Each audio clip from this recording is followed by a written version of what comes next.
When I first met Anna, I was drawn to her intensity. We met in our senior year of college. She was the president of the campus women's collective, fierce and articulate, and I was just a quiet poli-sci major who admired strong convictions. Our connection was instant. We debated politics over black coffee and laughed about our shared dream of changing the world. By the time we graduated, we'd moved in together, and a year later we got married. For a while it was bliss. She was sharp, funny, passionate about advocacy, and I respected how deeply she cared about women's issues, even if her language sometimes veered into things I didn't fully understand. When we found out we were expecting our first child, we were ecstatic, at least I was. Anna was quieter, introspective. She said she was happy but needed time to process. I chalked it up to the shock of becoming a mother. During the pregnancy, things shifted. She started skipping prenatal appointments, claimed she didn't need a male-dominated medical system controlling her body. She talked more frequently about her discomfort with raising a boy, saying men were inherently violent, that she wanted to raise a new kind of man or none at all. I thought she was joking, a little radical maybe, but nothing serious. When Leo was born, everything changed. She barely held him. She said breastfeeding made her feel trapped. She insisted he sleep in another room because she needed her space. I stepped in as primary caregiver and told myself she was just adjusting. But when Leo was 6 weeks old, I walked into the nursery and saw her pinching his arm, hard, while he screamed. Her expression was blank, as though she didn't even hear him. She dropped her hand as soon as she saw me, and I froze. That night, I installed a baby monitor without telling her. The footage confirmed my worst fears.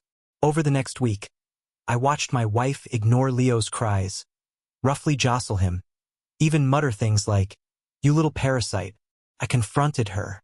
She didn't deny it, just turned it back on me. She said I was gaslighting her, trying to frame her. Then, like a switch, she broke down crying, saying she was overwhelmed and needed help. I agreed to take a leave from work to be home full-time. That's when the threats started.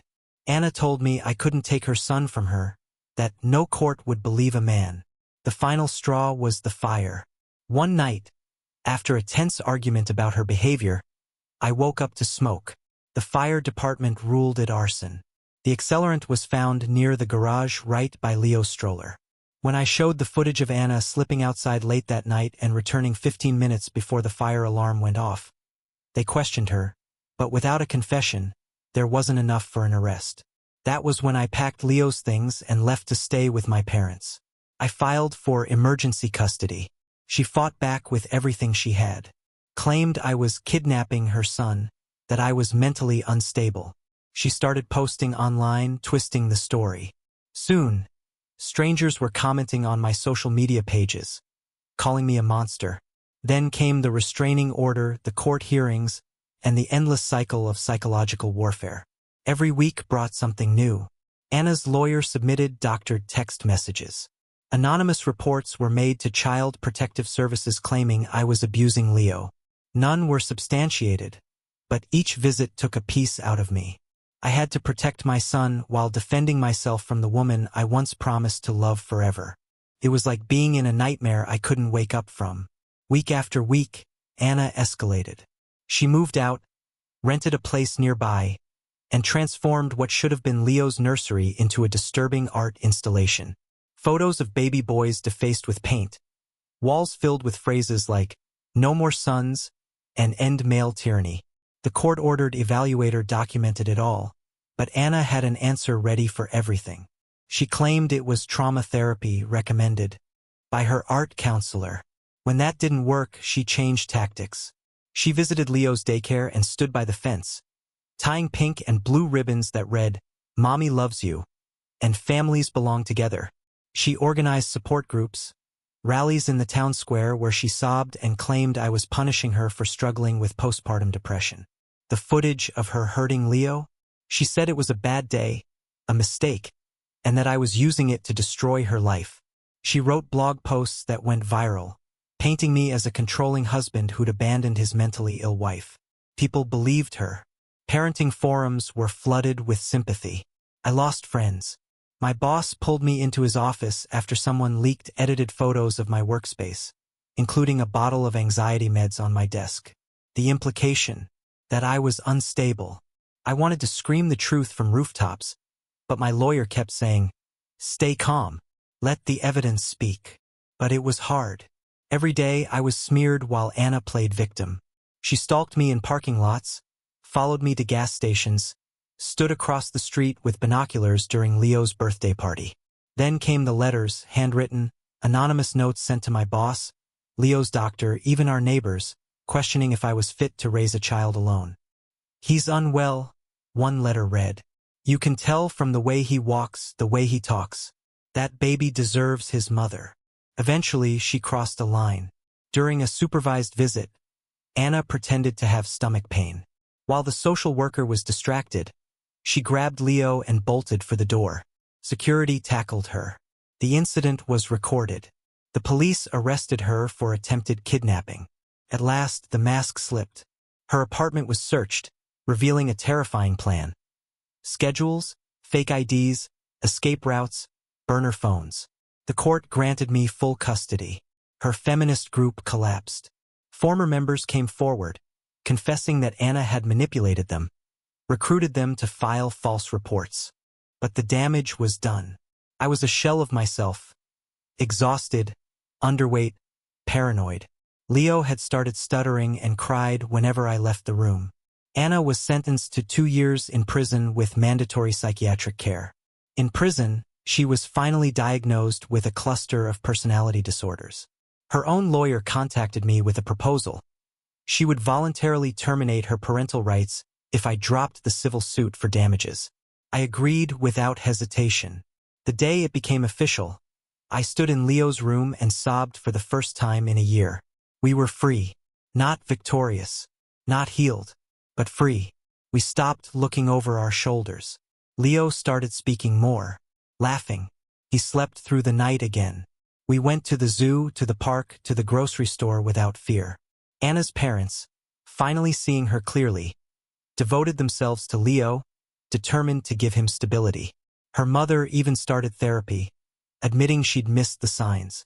I rebuilt our lives one routine at a time.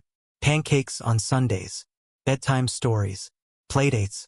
For the first time in forever, life felt normal. A year later, we were truly settled. Leo was thriving in daycare, surrounded by cousins and doted on by grandparents. The court granted me sole legal and physical custody. Anna's parental rights were permanently severed. I never told Leo everything, not yet, just that his mommy was very sick and couldn't take care of him. When he's older, I'll tell him the truth in a way he can understand. But for now, he's just a bright-eyed little boy who loves dinosaurs and thinks pancakes shaped like T-Rexes are magic. The fear that used to stalk our everyday has faded into the background. I still check the locks before bed. I still glance at unknown cars parked too long. Trauma doesn't evaporate, but it softens. Anna is serving her sentence and receiving treatment, but I no longer feel threatened by her. She has no legal hold over Leo. No more loopholes to exploit. No more supporters to spin the truth. Her blog was taken down, her rallies dissolved into silence. The last time I heard from her was through her lawyer. A letter, and signed, claiming she was getting better and hoped Leo would forgive her someday. I didn't respond.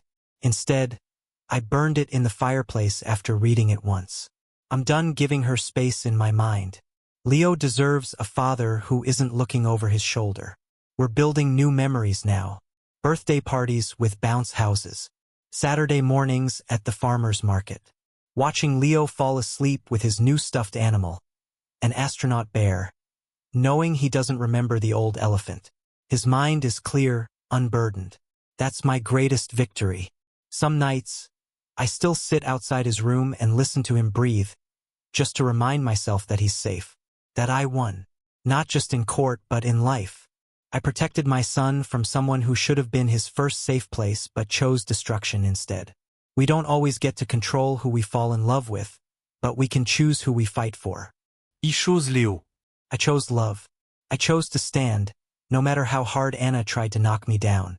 And now, as I make breakfast with syrup-smeared counters and dinosaur-shaped pancakes, I smile. Because we made it. Because we're home. Because we're finally free. Thank you for watching. If you found this story powerful, please like, comment, and subscribe to Kindle Stories. Let us know in the comments. What would you have done if you were in this father's shoes?